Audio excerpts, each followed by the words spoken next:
Something happened inside the Maple Leafs organization that most fans completely missed. It wasn't the first overall pick, it wasn't the trade rumors, and it wasn't free agency. It was a series of decisions that, when connected together, reveal a blueprint that could change this franchise for the next decade. Here's why I think Toronto will never be the same after this offseason.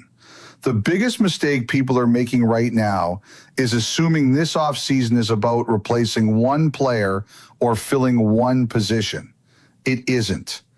This is about changing the identity of the Toronto Maple Leafs. When organizations miss expectations, they usually look for quick fixes. They fire a coach, make a trade, or sign a free agent and hope things improve. That's not the impression I'm getting here. Everything that's happened since the front office changed points toward a much larger plan. It really started when Toronto won the draft lottery. That moment changed the entire direction of the franchise. Instead of entering another offseason wondering how to squeeze one more playoff run out of the current core, the Maple Leafs suddenly found themselves with something every organization dreams about: the opportunity to draft a potential franchise player first overall. They used that pick on Gavin McKenna, a player the organization believes can become one of the faces of the NHL for years to come. The selection wasn't viewed as just adding another talented prospect.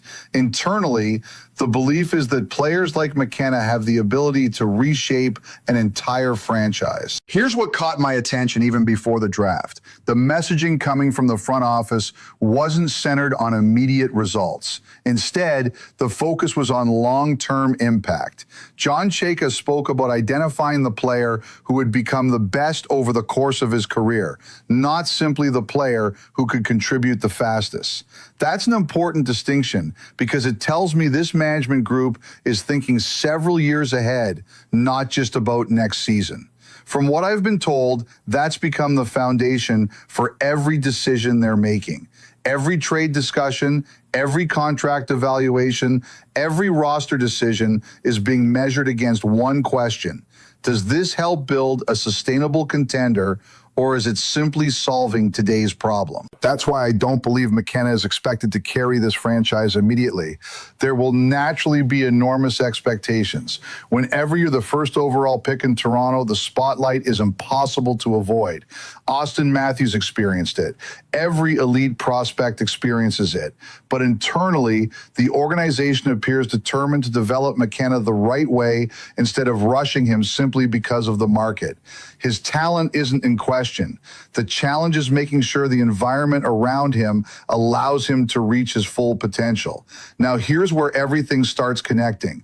When I look at the rumors surrounding Toronto's blue line, I don't just see a team trying to acquire another defenseman. I see an organization asking a much bigger question: what should the defense look like when Gavin McKenna reaches his prime? That's why names like Zach Werenski continue appearing in league discussions. To be clear, nothing has been confirmed, and there's no verified report saying a deal is close. But multiple reports have linked Toronto to interest in exploring elite, proven defensemen as part of its roster transformation.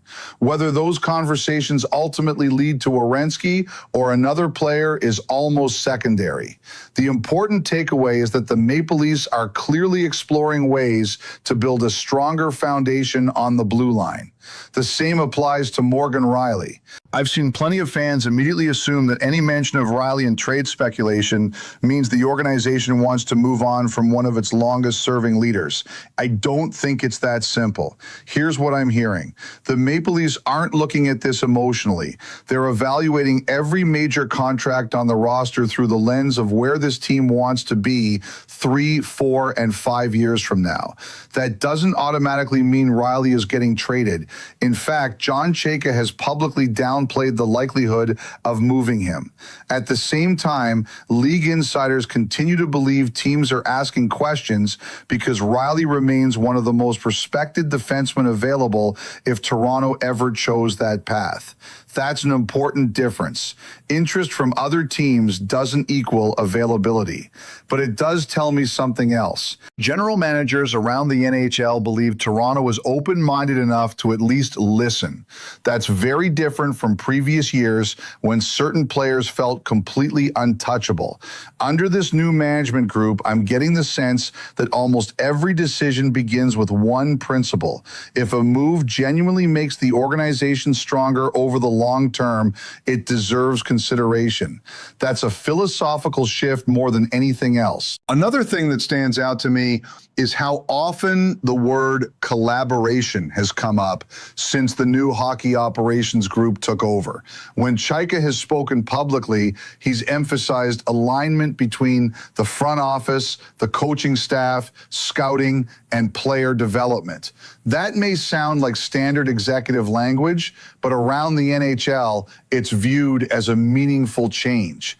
Instead of isolated departments making separate decisions, Toronto appears determined to build one unified vision that stretches from the draft table all the way to the NHL bench. And that's why I don't believe this offseason should be judged by one blockbuster trade or one expensive free agent signing.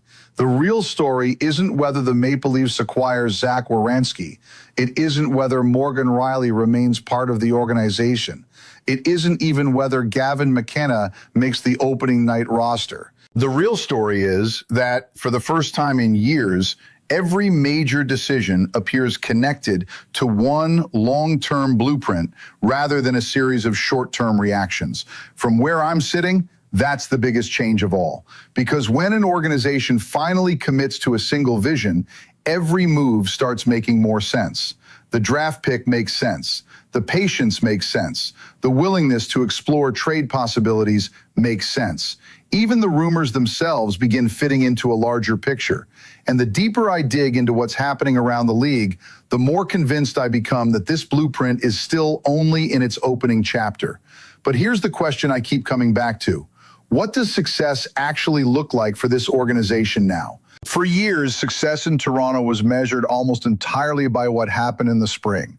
Every offseason was about finding one more piece that could help an already established core get over the hump. Add another veteran, find another scorer, upgrade the bottom six. It was always about maximizing the current window. I'm not convinced that's the philosophy anymore. From what I've been told, this front office is trying to build something that lasts, not something that simply gives them one more chance. That's a very different approach, and it explains why so many recent decisions feel connected instead of random. Take the blue line, for example. I've heard plenty of debate about whether Zach Werenski is the perfect fit for Toronto. That's a fair conversation because you're talking about one of the league's premier defensemen. But when I look at the bigger picture, I think the real question isn't whether the Maple Leafs want Werenski. The real question is whether adding an elite minute-eating defenseman accelerates the timeline they've already started with Gavin McKenna. That's why the speculation makes sense. It isn't about making a headline. It's about building a roster that can support a franchise player over the next decade. Now, to be clear, there is still no confirmed indication that Columbus intends to move Werenski, and there is certainly no agreement in place. But league reporting continues to connect Toronto to the conversation because the Maple Leafs are actively evaluating high-end options to reshape their defense. That alone tells me this management group isn't afraid to think big when the right opportunity presents itself. The same principle applies to Morgan Rielly. I've seen a lot of people treat every rumor as if his departure is inevitable. I don't see it that way. Here's what I'm hearing. Toronto's leadership has had ongoing conversations with Rielly and his representatives, but the public message from John Chayka has been that he doesn't expect a trade as things currently stand. New head coach Jim Hiller has also spoken positively about coaching Rielly again and described him as part of the solution. That doesn't eliminate speculation, but it does tell me the organization isn't forcing an outcome. They're evaluating every possibility while keeping the door open to multiple paths. And honestly, that's exactly what smart organizations do. They don't make emotional decisions. They don't move respected veterans simply because social media wants something dramatic to happen. They ask one question: does this move make us better? If the answer is yes, they explore it. If the answer is no, they move on. That's the impression I've gotten from this front office since the day it took over. Another detail that shouldn't be overlooked is how patient this group has been. We've already seen opportunities to make aggressive moves, yet they haven't acted just for the sake of activity. Chayka himself has acknowledged that the organization explored numerous possibilities, including discussions involving additional top 10 draft picks, but emphasized there were limits to what they were willing to pay. That tells me discipline is becoming just as important as ambition. I think that's going to define this era more than any single transaction. Fans love blockbuster trades. General managers love value. Those aren't always the same thing. Sometimes the smartest move is the one nobody notices until 2 or 3 years later. Then there's Gavin McKenna. I've been asked countless times whether he'll immediately become the face of the franchise. My answer is simple. Eventually, yes. Immediately, that's a completely different conversation. Being the first overall pick is one thing. Becoming the player an entire organization builds around is another. The Maple Leafs don't need McKenna to save the franchise in October. They need him to become the best version of himself over the next 10 years. Everything I'm seeing suggests that's exactly how they're approaching his development. They're building the environment first and allowing the player to grow into it rather than asking an 18-year-old to carry one of hockey's biggest markets on day one. That's a patient approach, and in today's NHL, patience is often rewarded. So when I connect every dot from this offseason, I don't just see a new general manager. I don't just see a first overall draft pick. I don't just see rumors surrounding elite defensemen or speculation involving longtime veterans. I see an organization that finally appears to know exactly what it wants to become. Will every decision work? Probably not. No front office gets every move right. There will be trades that don't pay off, prospects who develop slower than expected, free agents who sign somewhere else. That's the reality of building an NHL contender. But for the first time in a long time, I can actually identify the blueprint. There's a direction, there's consistency, and perhaps most importantly, there's a willingness to make difficult decisions if they move the organization closer to that long-term vision. That's why I believe this offseason won't be remembered for one trade or one draft pick. Years from now, people may look back at this summer as the moment the Maple Leafs stopped chasing quick fixes and finally committed to building something sustainable. Whether that ultimately leads to a Stanley Cup is a question nobody can answer today. But one thing is becoming increasingly clear. This doesn't feel like another offseason in Toronto. It feels like the beginning of an entirely new chapter. Something is about to happen in Toronto. The Brandon Carlo trade was the signal. 2 third-round picks for a defenseman they paid a first-round pick to acquire 15 months ago. From what I've been told, that is only the beginning. Morgan Rielly is next. The Austin Matthews situation is unresolved, and free agency opens in less than 72 hours. The deal went official Saturday afternoon in Buffalo.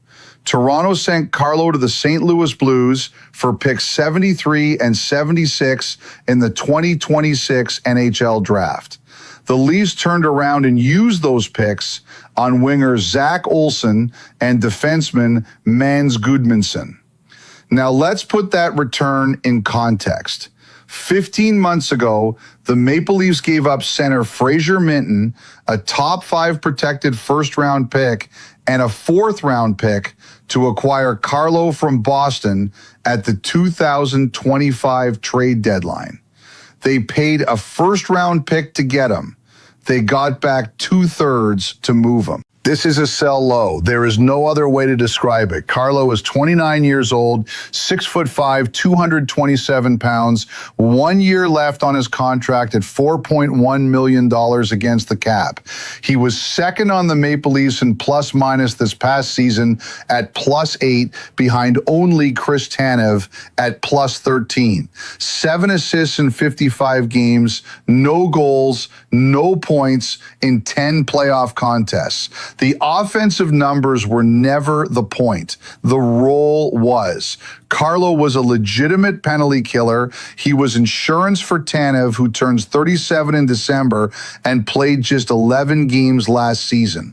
He was a 6'5" right shot defenseman in a league that's desperate for exactly that profile. And now he's a Blue.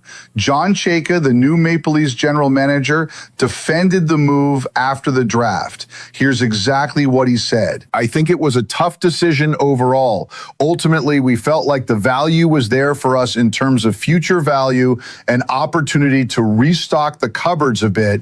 And for Brandon, I think it was a fresh start. We talked about changing the back end with the way we defend and the way we break out pucks. It's an opportunity for us for flexibility and add a couple of young players we had some passion for. That's the official line. Restocking, flexibility, fresh start. Here's what I'm hearing privately. People around the league believe Chayka is just getting warmed up.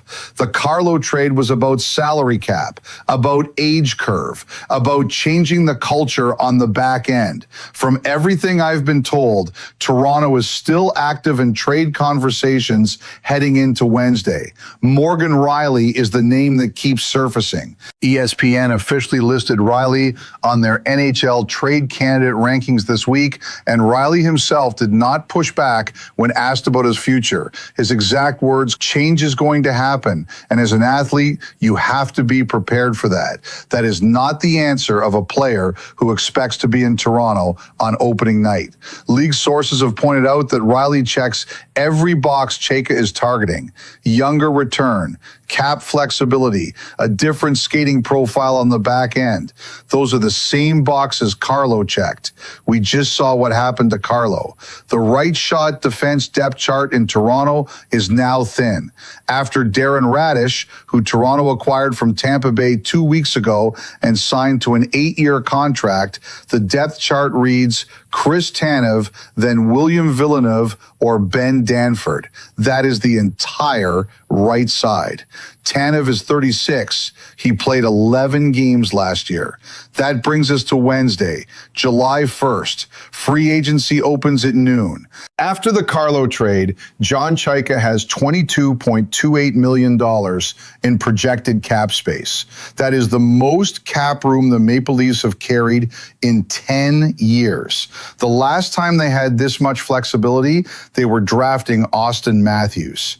Chayka was asked Saturday how aggressive he plans to be on day one. His answer was measured. We will be aggressive, but we will also make sure we are not doing anything to hurt the future. He was asked about his priority. It is depth for the most part. There are a few holes we have, but we are going to be really focused on the depth early and see if we can round out the roster. Depth. That's the word. From what I'm hearing, the names connected to Toronto in public reporting include Buffalo's Alex Tuch, who is looking at 10 to 11 million per year on the open market. Dougie Hamilton's name has also surfaced if he becomes available. But here is the bigger story, the piece that should be making Leafs fans uneasy heading into Wednesday. Austin Matthews still has not publicly committed to suiting up for the Maple Leafs next season. Earlier this offseason, Matthews said he wanted to wait and see who was running the franchise before he made any decisions about his future. Since then, Chayka has been hired. Matt Sundin has been brought in to help run hockey operations. Gavin McKenna went first overall on Friday night. Matthews has said nothing publicly.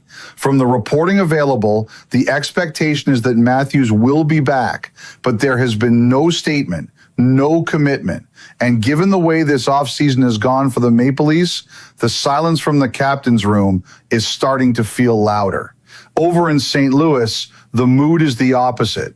Blues general manager Doug Armstrong was asked about acquiring Carlo.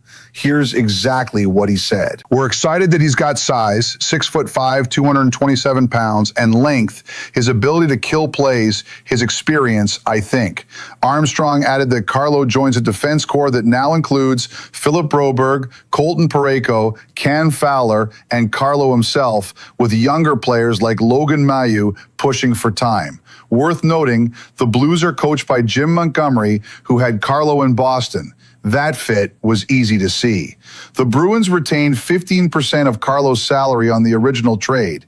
That means St. Louis is paying $3.485 million against the cap for a 29-year-old top four right shot defenseman with a Stanley Cup final on his resume. For St. Louis, this is a low-risk one-year rental on a player who fits their system. For Toronto, this is something different.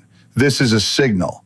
From everything I'm hearing, the Maple Leafs are not done. The Rielly conversations are real. The Matthews situation is unresolved. Matthew Knies' name has come up in trade chatter as well. The cap space is loaded, and free agency opens in less than 72 hours.